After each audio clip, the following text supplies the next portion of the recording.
मुंबईकर हे विसरणार नाही। कोविडमध्ये महाराष्ट्रात लोक ऑक्सिजन अभावी मरत होते, रुग्णालयात बेड नव्हते, औषधं नव्हती, मदतीसाठी लोक हात जोडत होते। आणि त्याच काळात उद्धव ठाकरे सरकारमधील मंत्री आणि विभाग कोट्यावधींचा भ्रष्टाचार करण्यात व्यस्त होते। आपत्तीच्या वेळी मदतीसाठी असलेला मदत व पुनर्वसन विभाग 25 ते 30 लाखांची शीघ्र प्रतिसाद वाहनं मेंटेनन्ससह थेट 3 कोटी रुपयांना खरेदी केली जातात। 18 गाड्या थेट 54 कोटी रुपयांना खरेदी केल्या जातात। एका गाडीचा 4 वर्षाचा मेंटेनन्सच 74,60,000 दाखवला जातो। 12-17 लाखांच्या गाडीचा मेंटेनन्स इतका कसा काय, हा प्रश्न आजही अनुत्तरित आहे।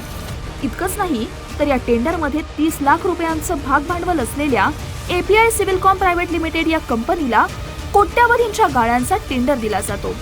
सिव्हिल कंत्राटदार असलेली ही कंपनी आपत्ती व्यवस्थापनाच्या वाहनांसाठी पात्र कशी ठरते? कोविडमध्ये जनता मरत होती आणि उद्धव ठाकरे सरकारमध्ये मदतीच्या नावाखाली आपली घरे भरली जात होती। हा फक्त घोटाळा नाहीये, हा महाराष्ट्राच्या वेदनांवर केलेला घाला आहे। बस झाली खाऊगिरी।